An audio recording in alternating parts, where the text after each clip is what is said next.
Oh, very good morning, everyone, and happy Friday. Thanks for joining us today for another in a series of presentations around the outcomes of New South Wales Health-funded early intervention innovation research projects in AOD. My name is Fadil Petich, and I'm the Manager of Strategic Research and Evaluation within New South Wales Health, the Centre for AOD. Before we start the day today, I'd like to acknowledge the traditional owners of the country where I'm working from today, the Gadigal people of the Eora Nation. I recognise their continuing connection to land, waters and culture. Always was, always will be Aboriginal land. I also pay my respects to their elders past, present and emerging, and any Aboriginal people present here today or present on your end. Today we have two very interesting presentations for you. The first one is entitled Feasibility of Adolescent AOD Interventions in Headspace Centres. The second is Evaluation of Cognitive Remediation Therapy among people in residential treatment for substance dependence. We've got three very good presenters for you here today. We've got Dr. Julaine Allan. Julaine is Senior Lecturer at School of Health and Society and Senior Visiting Fellow at the National Drug and Alcohol Research Centre. Nicole Snowdon is a PhD candidate and project coordinator at the University of New South Wales. And we also have Dr. Molly Carlisle, who's joining us from Queensland. She's a Research Fellow, School of Psychology at the University of Queensland. We are going to try and time it so that we have each presentation taking about roughly half an hour. And please feel free to post your questions as we go in the chat or the Q&A box that we have on Zoom. We'll try and attend those within each of the half-hour slots as we go. I'll now hand you over to Nicole for the first presentation. Thanks, Nicole. Hello, thank you, Fidel. Okay, so in 2016, I was working in a Headspace centre, and for those of you that aren't aware, so Headspace is a national agency for youth mental health for young people aged 12 to 25. So they deal with mainly four core areas of service delivery. So mental health, drugs and alcohol, primary health care and vocational support. So I'd had some previous clinical experience working in adult AOD, and I noticed that there wasn't much in the way of AOD interventions for young people occurring. So when I started to search around and have a look at the stats, so around 12% of young people in Australia are estimated to have a substance use disorder, but only 1% of young people attending a Headspace centre actually receive an AOD intervention. So there seemed to be a bit of a disconnect there. So I'd worked with Julaine previously, and from our discussions, we decided to apply for the Ministry of Health Translational Research Grant. And lucky enough, in 2018, we received the funding to investigate the feasibility of implementing AOD interventions in Headspace centres.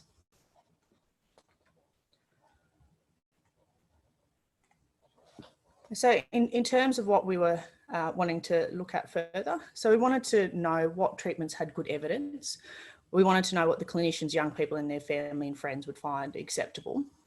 And we wanted to cost the preferred model for rollout. So to answer these questions, we conducted an overview of systematic reviews. We conducted focus groups on the perceptions of professionals and young people and their families and friends, as well as costing the preferred model. Okay, so overview of reviews. So for those of you unfamiliar with systematic reviews, in the last 3 decades, we've seen quite an increase of individual studies, so RCTs and RCTs. So in the research field, we're using systematic reviews to give us a chance to summarise a really large body of evidence, and gives us a stronger basis of what interventions work with who. So in a systematic review, we take similar studies, critically analyse them, and where possible, we pull and analyse the results. So from the outset, we we had envisaged that we'd conduct a systematic review to identify an appropriate model. But when we began looking at the literature, we found that there was quite a number of systematic reviews already existing on AOD psychosocial treatments for young people. And more interestingly, they conflicted in terms of what were the most effective treatments and or feasible interventions, particularly in the outpatient setting. That was the setting that we were looking at.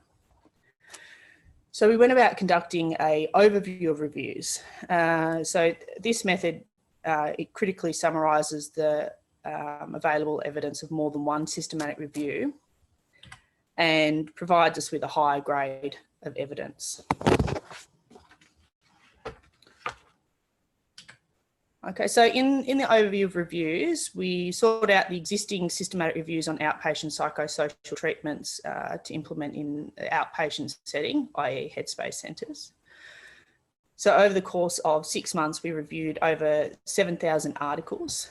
We found 43 systematic reviews that met our inclusion criteria, and these have been conducted in the last 30 years.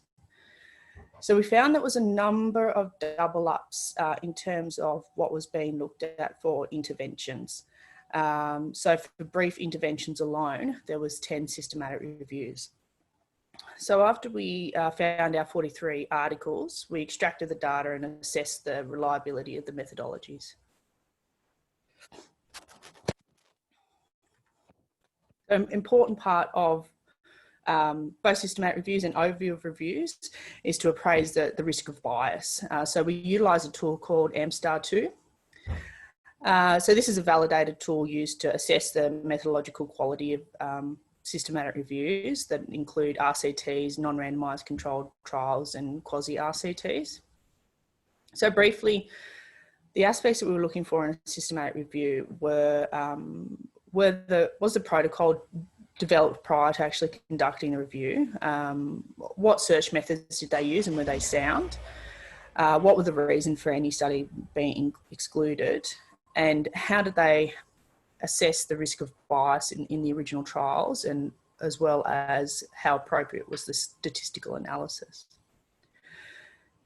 So following that, we were able to categorise the systematic reviews in terms of high quality, so that would be no critical weaknesses, to moderate, low, and then finally critically low, and that would mean that the systematic review was found to have more than one critical weakness. So we found that 32 of the reviews were of critically low methodological quality and 6 were of high quality. So you can see here that the high quality reviews examined brief strategic family therapy, CBT, family behavioural therapy, multidimensional family therapy, and MI. So we were interested to look at a bit further why we'd initially noticed there was conflicting claims in the literature about what the most effective treatments are. So we collected together where a systematic review claimed that there was sufficient evidence in support of an intervention, and we compared that against their AMSTAR2 rating. So you can see here that there was a tendency for reviews of poorer methodological quality to claim that there was good evidence for an intervention, but those with a better methodology tended to claim there was insufficient evidence for an intervention.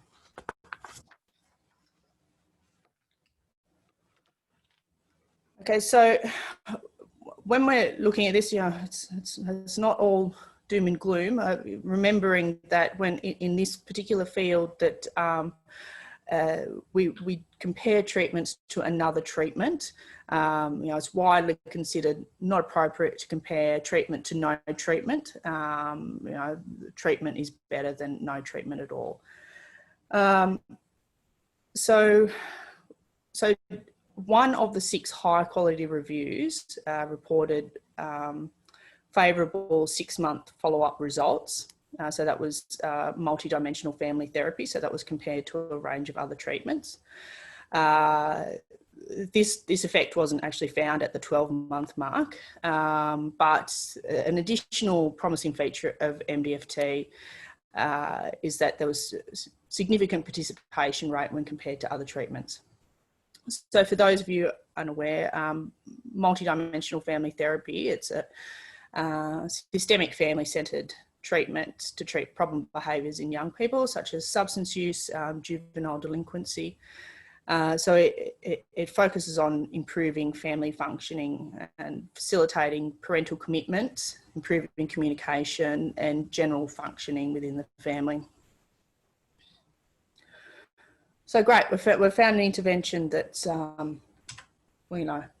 that's going to work, and it's all rosy. However, when we look further at the costs of actually implementing MDFT, we notice there's some potential roadblocks. So as of 2019, there's no suitably qualified trainers in Australia to train others in MDFT. So when people are receiving initial training, it has to be conducted face-to-face. So we calculated these costs based on flying in a trainer from the States. So another requirement is it's preferred that an entire team is trained in MDFT, which sort of harks back to it's a systemic approach. So you want systems around the young person and their families. So we calculated the cost based on training of 7 clinicians. So that would cost around $64,000. Another aspect is that ongoing urine testing is required to monitor the young person's substance use. So the treatment's reasonably intensive, so it runs from around 3 to 6 months, and it's recommended that a full-time MDFT therapist who's conducting home visits would only have a caseload of 6 to 10 families, and those of an office-based would have a caseload of 10 to 20 years, 10 to 20 young people.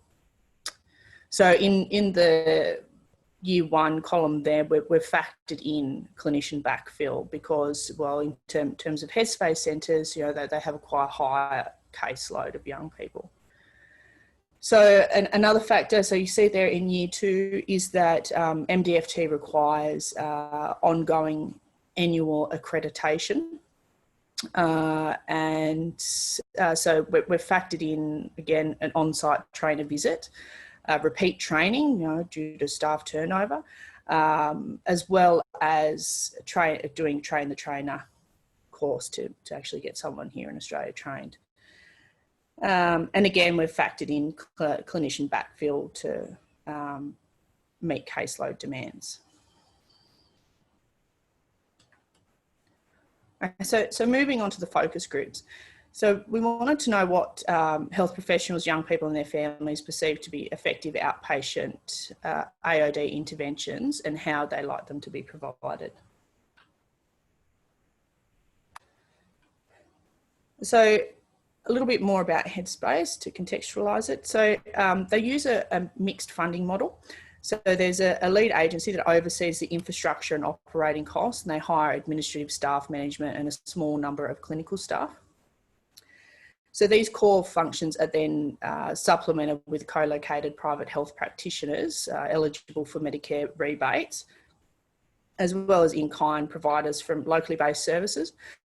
So if you remember back to the 4 core streams of Headspace centres: mental health, drug and alcohol, vocational support, and what was the 4th one? Primary healthcare. So the AOD would actually be provided by one of the in-kind providers from a locally based service. So in the 4 regional sites in New South Wales, we conducted 14 focus groups. So Headspace centres will engage a youth advisory committee and a family and friends committee to inform their operations. So they're the groups that we actually tapped into to conduct the focus groups. So we analysed the data using an iterative thematic approach and constant comparison method. So we found a number of challenges to treatment as well as facilitators. So Firstly, there's a perceived population need. So it was really loud and clear that people considered that young people actually don't want help for their AOD concerns, that substance use is normalised in our society and it's a part of adolescent development. It was considered that young people don't actually identify that they have a problem when they do, and young people are reluctant to actually seek treatment due to the stigma surrounding AOD treatment. So another factor that we found was the model structure and the organisational culture really didn't lend itself to providing AOD treatment. So we were able to map this back to the general segregation of mental health and AOD, you know, at a national, international level, basically. So key themes emerged that Headspace generally doesn't provide a direction in terms of what AOD treatment models and processes are to be used. Instead, there's a reliance on that external service provider, which is typically just one individual. So this was seen as problematic, and it was a theme that came from the Headspace Centre staff, is that it was one individual said that we're at the mercy of the external service provider. And in fact, there was one centre where the relationship had broken down between the AOD service provider and the centre, and therefore there was no young people receiving any AOD treatment at all. So there was a theme that AOD is sort of on the periphery of what Headspace actually does. So clinical staff, and this is including Medicare providers, that it was their role just to briefly assess if there was AOD for the young person and then refer on to that external provider. And this was evident that none of the young people participating in the focus groups actually identified Headspace as a place that you could get help with drugs or alcohol. So an additional challenge to providing AOD treatment in Headspace centres is that actual clinician knowledge and beliefs and their confidence in being able to provide interventions is somewhat lacking. So you can see here by the top quote that we've got, this is actually my favourite quote that came out of the focus group, so I'll just read that out. A lot of young people see that alcohol is a depressant, and then you say to them, how often have you been to a party and then you feel the vibe change and then things start to get a bit funny? Well, that's when the alcohol is turning into stimulants. And they're like, oh, I never knew that. So that was actually quite a senior clinical staff member in one of the Headspace centres who just generally don't have a lack of awareness around the physiological effects of AOD. So that was of a concern. Now, in terms of treatment modalities, when we asked them, well, what would you like to use? MDFT wasn't considered feasible. So it was really clear, we don't work with families. You know, it was a really grey area for the Headspace staff. There was another message that came through that only residential rehab is actually going to work for them. And we got some of those punitive sort of ideas, if you keep using, you'll lose your job. So basically telling the young person the consequences if they continue to use. So MI and CBT were probably more preferred interventions, but we noticed that there wasn't sort of a deeper knowledge of how you might actually implement MI and CBT for a young person presenting with an AOD concern. Okay, so treatment facilitators.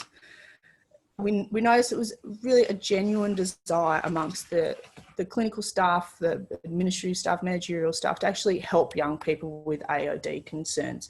It was really that structure just isn't there for them. It was continuously identified that Headspace is a youth-friendly environment. Young people actually want to go there. And another key strength is that this focus on the relationship between the young person, the centre and the clinician.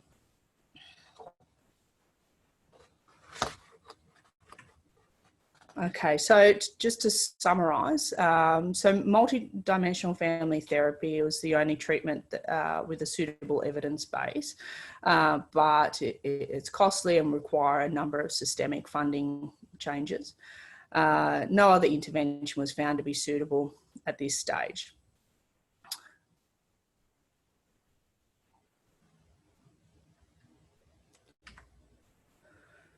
In terms of future directions, well, for research, you know, we really need to do better with our clinical trials.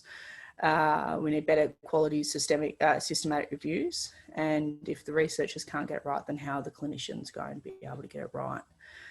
If you're seeking any evidence in terms of effective interventions, your best bet is to consult Cochrane review. So that's where the majority of the high quality systematic reviews were published. So in terms of the focus groups and those findings, you know, there's a number of things would, you know, could or would need to occur to be able to implement AOD interventions in Headspace centres. You know, one thing is that separation of AOD mental health, you know, so being able to, say, increase tertiary education, you know, that it is embedded in tertiary education courses. And, you know, a number of changes at the national and organisational levels, including funding. Okay, thank you. Thanks very much, Nicole. That was a great presentation. Thank you. If I can just preempt any questions by saying what the ministry found particularly valuable and impressive by this piece of research was that the review of evidence was very thorough and very comprehensive and led to a focus on a specific and a proven treatment.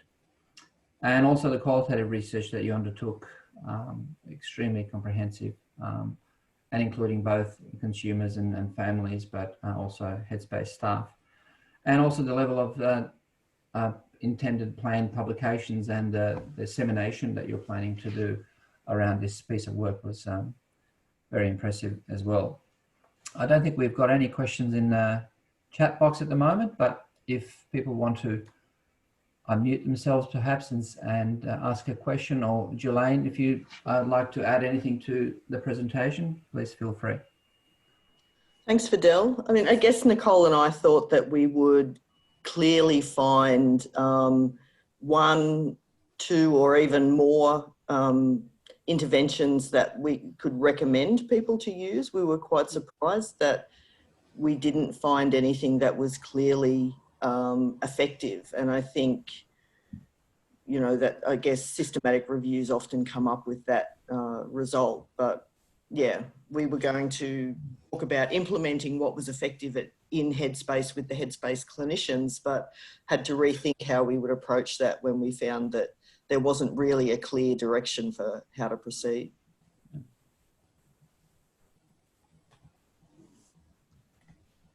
Oh, got a question on the Q&A. Do these findings suggest that the Headspace model should be examined in relation to AOD? From Olga Christine. Sorry. Or is it Christine Olga? Sorry, I got that wrong. What are your thoughts, Julaine?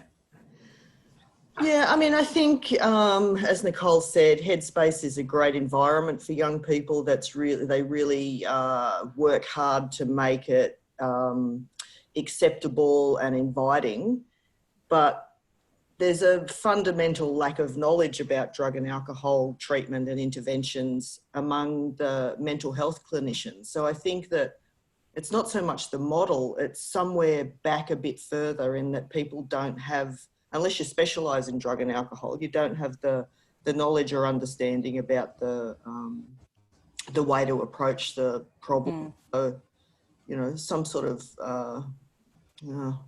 reluctant to say training, but, you know, something back further where people are getting their education and their experience would be better.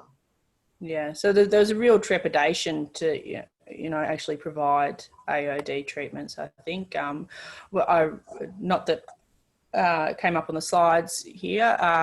So talking about harm minimisation approaches, it was really, we don't really want to touch that. You know, that might offend. Yeah, so it was clear that there's stuff sort of at a societal level, and yeah, that needs to change.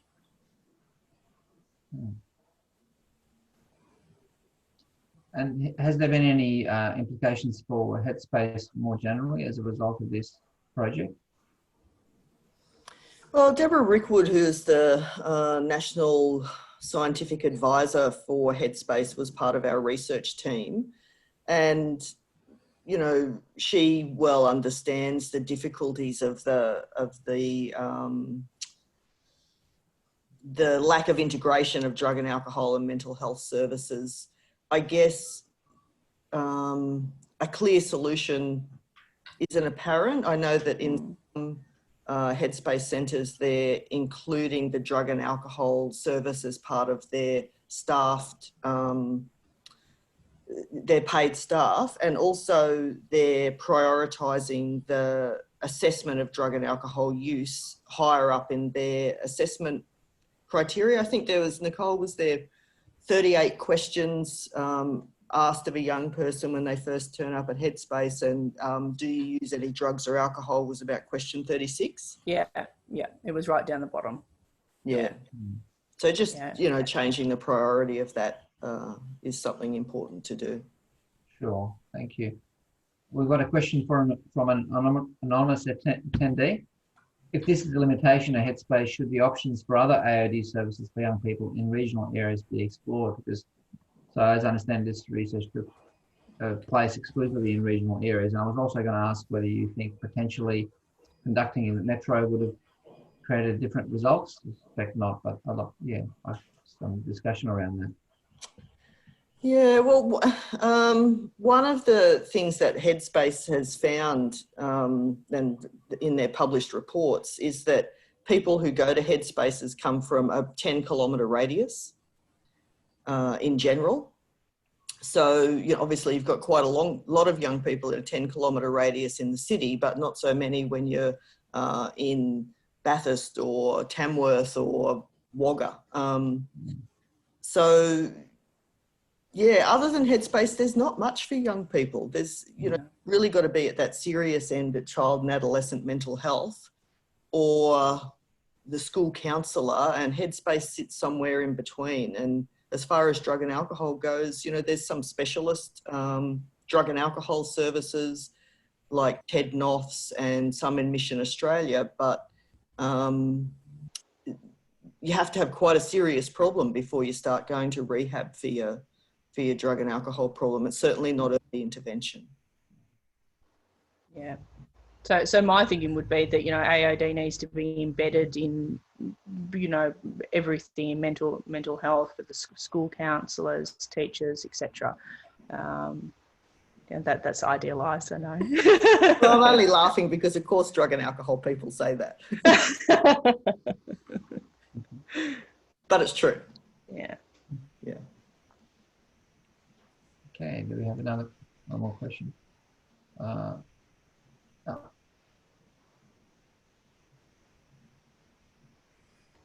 No, I don't think we've got any more questions. So if there are others, please post them at the end of the presentation before 11 o'clock as well. I might now throw to Molly, please. Dr. Molly Carlisle, if you could please start the second presentation. Thank you so much. Hi, I'm just going to start the screen share, just bear with me. So I think Julaine is going to be starting us off, and then we're going to switch over midway through. Okay. Righto, thanks, Molly. And welcome everybody to our presentation about our evaluation of cognitive remediation therapy among people in residential treatment for substance dependence. So I'd also like to acknowledge the traditional owners of the land that we're all zooming in from. I'm on Tharawal land today, and I'd like to pay my respects to elders past and present. You can go next, please, Molly. So cognitive impairment is a significant problem in people seeking treatment for drug and alcohol dependence. Treatment as usual is based on cognitive behavioural therapy. Obviously, if you have some sort of problem with your cognition, it's difficult to engage in cognitive behavioural therapy, and most drug and alcohol treatment settings don't provide any specific interventions for people with cognitive impairments. We know that cognition problems limits engagement in treatment and also vulnerability to relapse. And there's considerable evidence for cognitive remediation programs helping people in other sorts of populations, particularly people with severe and persistent schizophrenia. Next slide, please. I've been interested in this area for a while, and it came about because there was a lot of interest in the sector about fetal alcohol spectrum disorder, you know, back in the 2010s, 2011s. And it occurred to me at the time that we have adults in our treatment programs with FASD. You know, it's not something that just affects children, and it doesn't go away. It's a lifelong condition. I'd noticed that there were people being discharged from resi rehab because they, you know, had constant and ongoing infractions of the rules, not turning up to group, not doing their chores, you know, poor impulse control, fighting with other residents, that sort of thing. And it occurred to me that maybe cognition was a factor in their ability to function in the rehab environment and to participate. So with a social work student, we did a prevalence study in a withdrawal unit at a resi rehab and found that just over 50% of people had a cognition problem. We used the Addenbrooke's Cognitive Exam Revised, or the ACER, which is an Australian screening tool. It's a bit of a blunt instrument, it's for dementia, but it was the best available at the time. And I think that we were quite blown away, I guess, to discover how many people were experiencing cognitive problems as they came through the treatment service. Next, please. Following on from that, we wanted to create a therapeutic setting that was inclusive of people with cognitive problems. So the Ian Potter Foundation funded Project Repin, which is where we developed a rehabilitation program that came from a strengths-based foundation to be inclusive of people, to support their memory problems, their impulse control problems, to have little tips and techniques that would help with their cognition and, you know, things like their spatial awareness and other problems that people experience when they have cognitive impairment. For many people, we were still doing the screening with the ACER, and for many people, it was the first time that they had an explanation for problems that they'd experienced throughout their lives. You know, they'd say, oh, that's why I didn't do it any good at school, or that's why I can't remember anything. We, you know, identify lots of people with head injuries and learning disabilities that had never been picked up in earlier times. But they would say, well, you know, what can I do about it? What have you got for me that's going to directly work on my cognition and how I function? And while we had this inclusive program, and the publication there talks about people's experiences of the program, we didn't have a therapy as such for cognitive remediation. So that's where this study comes in.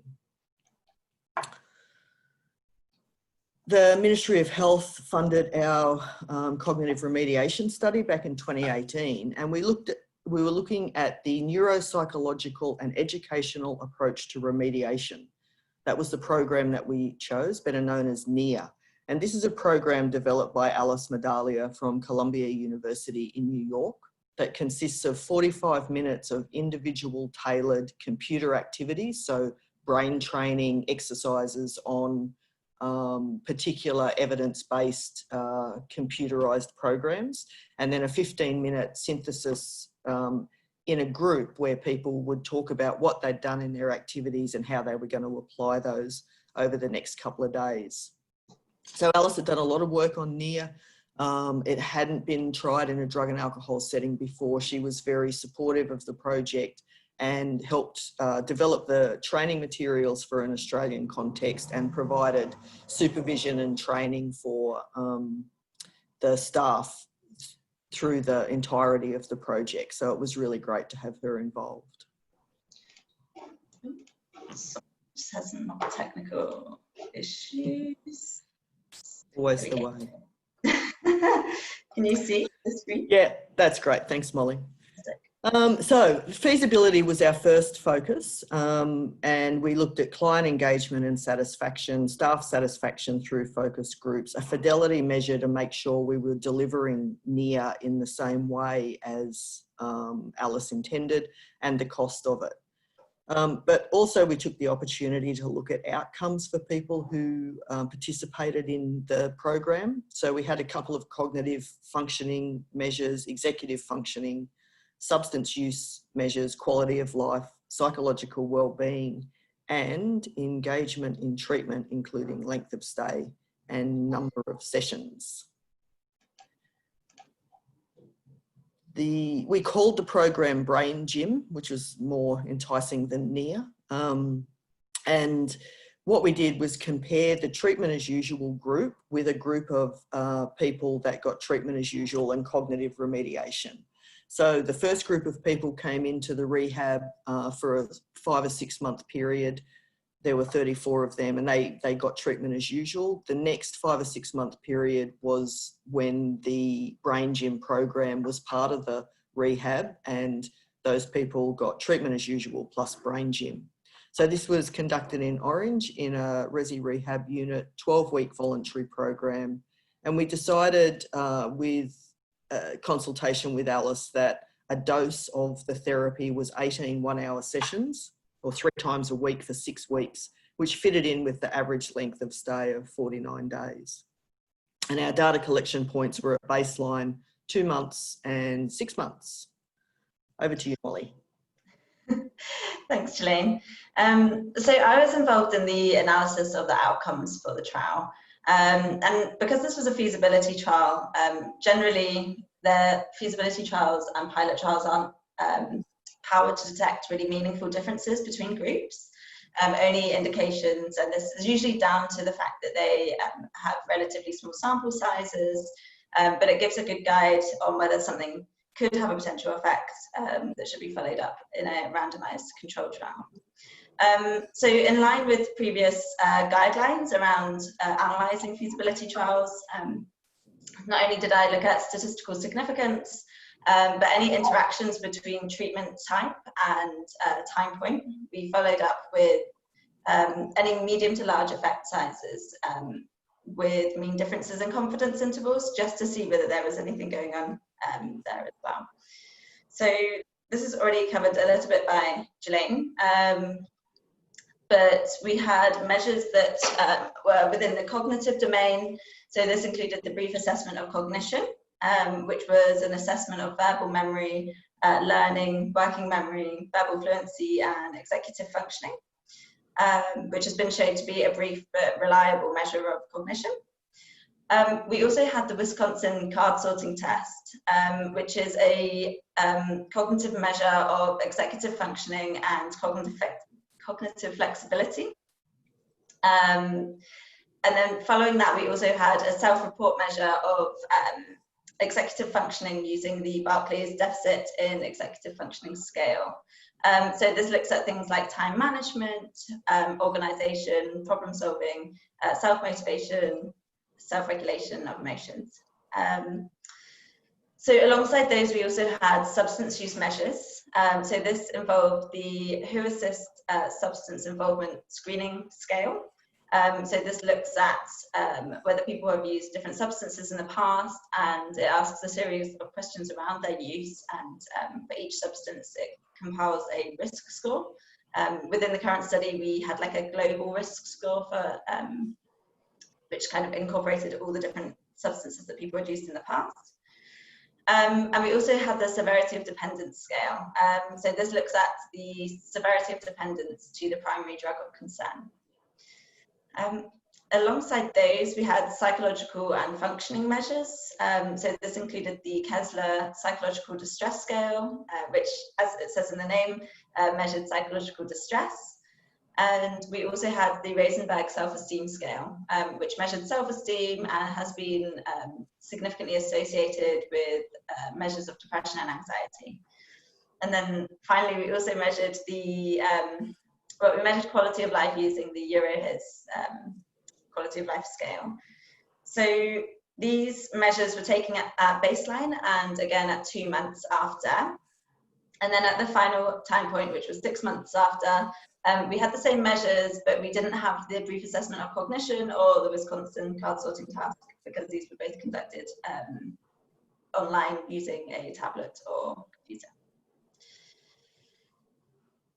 So looking at the demographics between the two groups, we didn't find any significant differences in age, years of education, how long people had been in rehab for in the past, and also there were no differences between the groups in the completions of the 2-month follow-up or the 6-month follow-up, or whether they were regularly accessing treatment either. One significant difference that we did find between the groups was with gender. So when looking into this a bit further, the cognitive remediation group had proportionally more men in the group than women.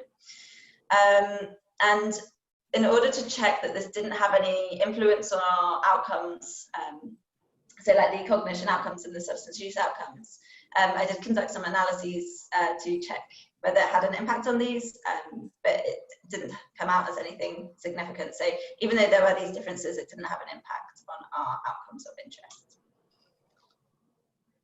When looking at people's primary drug, so there weren't any significant differences between the primary drug of concern between the cognitive remediation and the treatment as usual group. As you can see here, the both groups had predominantly people who were looking to address their alcohol use, which was followed by amphetamines and cannabis, and then a couple of people in the cognitive remediation group for other substances. So when we looked at our cognitive outcomes, we found a significant increase overall in the brief assessment of cognition scores. So both the cognitive remediation and the treatment as usual group improved by 2 months. With the Wisconsin card sorting test, we reported a significant decline in both groups on the number of errors that people made when they were completing this task, because it's like the set shifting executive functioning task. Total errors was the main outcome of interest with this. And actually with this task and with the analyses, we did find a medium effect size for the interaction between treatment time and time points.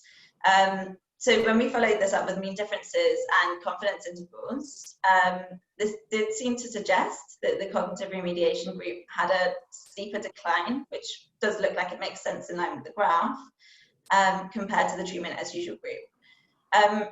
But because this didn't reach statistical significance, it's just a very tentative conclusion that could be followed up in a larger powered randomized control trial. But it's just quite an interesting potential indication of a specific effect of cognitive remediation on executive functioning. And finally, we also found a significant decline in the executive functioning self-report scale. So that was the Berkeley's deficit of executive functioning scale. So we found a significant decline by 2 months, and this was sustained by 6 months as well. When we looked at the substance use outcomes, for both the WHO assist and the substance use, substance severity of dependence scale, we found significant reductions in scores by 2 months across both of the groups, and this was sustained by 6 months. when we looked at psychological and functional outcomes. So firstly, with the K10, which was looking at psychological distress, we found a significant decline in psychological distress by 2 months. However, by 6 months, this was only a trend, so this didn't seem to be sustained by 6 months. We found a similar trend for the self-esteem score. So self-esteem significantly improved by 2 months. However, by 6 months, this wasn't statistically significant from baseline. And again, this was across both of the groups. With the quality of life scores, we found an increase in quality of life from 2 months, and this was sustained by 6 months. So both groups significantly improved in quality of life over the 2 time points. So the results together seem to suggest that there were improvements in both cognitive and substance use outcomes, as well as the functional and psychological outcomes as well. And this would be by 2 months, and that was across both of the groups. And with some of the scales, this seems to suggest that this would be up to 6 months, especially in the substance use measures. So with the effect on the Wisconsin card sorting task that we found, with the mean differences of potentially larger reduction scores, this could suggest a specific effect of cognitive remediation on cognitive flexibility. But as I mentioned, this wasn't statistically significant, so it would definitely need to be followed up with a larger sample size. But that's okay. In terms of the purpose of the current trial, feasibility trials aren't usually used to test statistical differences in outcomes. So I think this is, the results are really interesting and helpful, and it's not unusual for comparator groups, so like treatment as usual groups, to perform equivalent in AOD research to the therapeutic. Okay, so over to you, Julaine. Thanks, Molly. We also looked at acceptability, and the program Brain Gym was very acceptable to the participants who were doing it. They loved it. On the times that I visited the program, because it was run by a project coordinator, people were really engaged. They really liked it. They felt that they were actively doing something towards their recovery. They were working on their cognition. Each of their activities was individually tailored to them. So it was, purposefully designed to work on the aspects of their cognition that they were having problems with.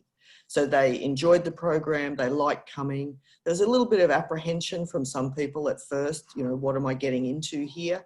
Particularly people who weren't used to using computers. But that certainly went away after the first session. And people reported, you can kind of feel your brain mending. They improved their memories.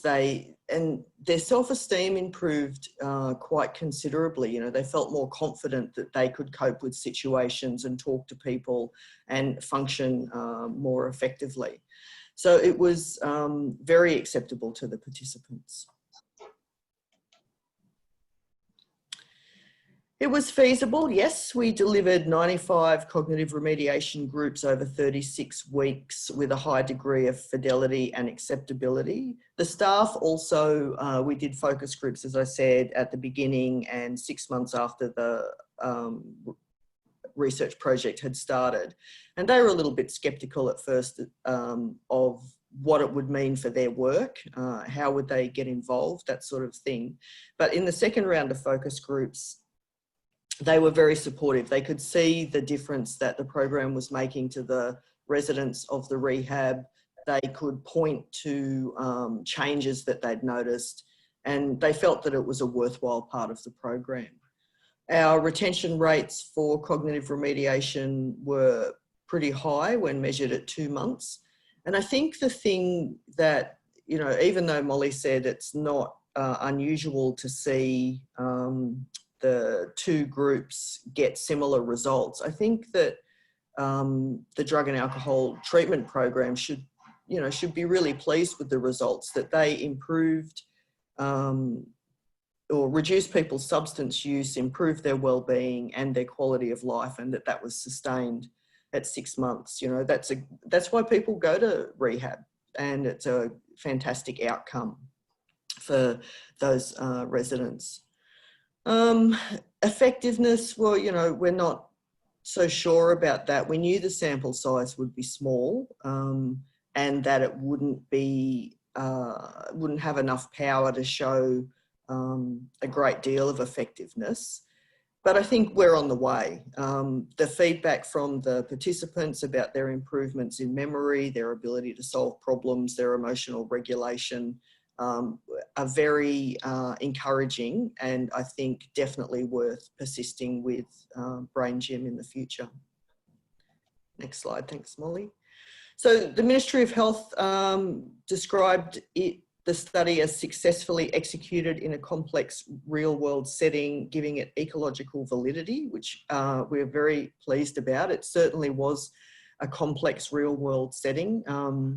We chose to run the groups in a rehab thinking that, you know, there's our captive audience. They're used to going to group at least twice a day, every day of the week. Therefore, we'll put this group in and everybody will come.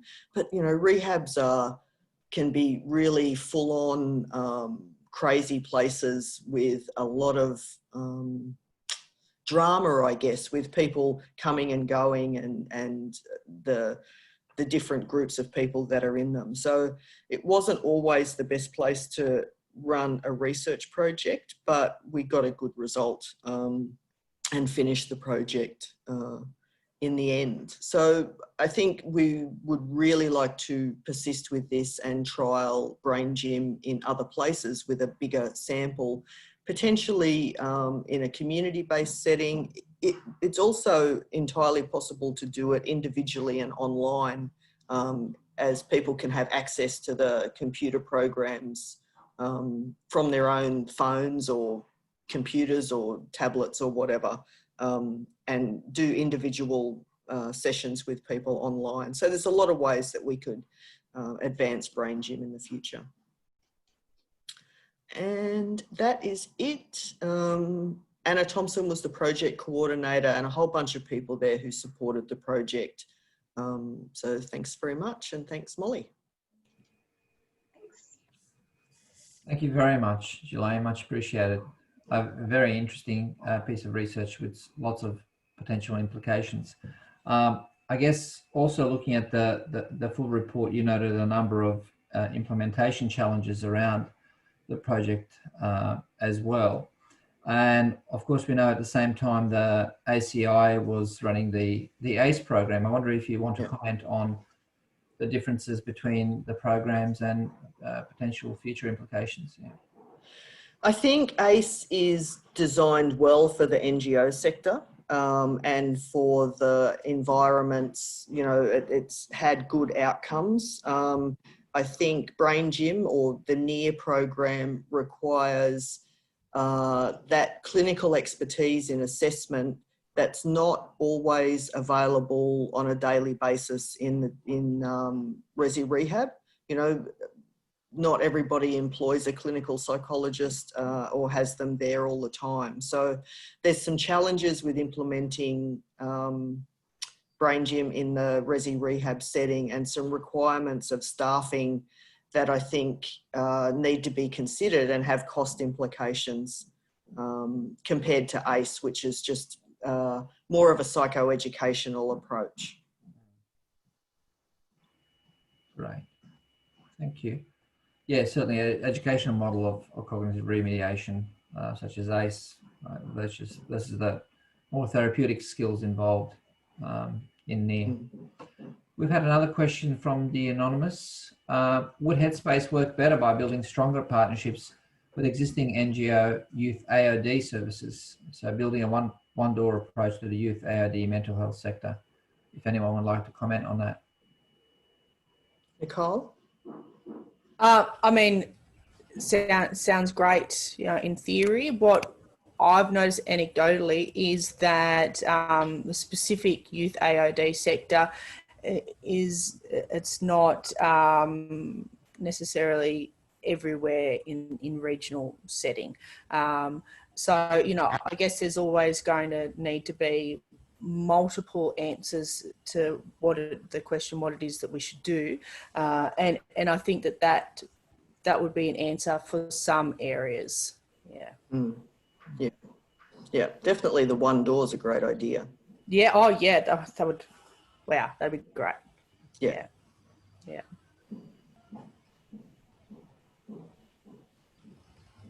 Okay, we don't seem to have any other questions at the moment. So if you do have a live question, please put your microphone on and ask.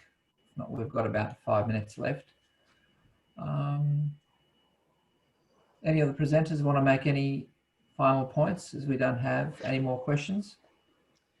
I guess I'd thank the ministry for the funding. It's great to be able to run these sorts of studies in the real world setting and to really test out things that haven't been done before. And that wouldn't be possible without that funding commitment. So yeah, it's much appreciated. Sure. And sorry, I should correct, I think Nicole, you said earlier, it was an TRIGS grant. So it was an early intervention innovation fund that basically ran since 2016.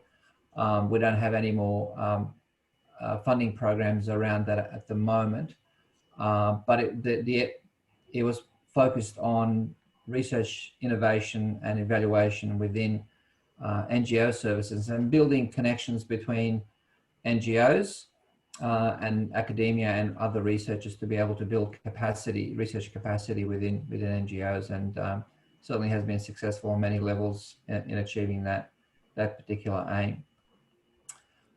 Okay, well, I won't drag us out anymore, but I will put a plug in for the next workshop, which is on Friday, the 23rd of October.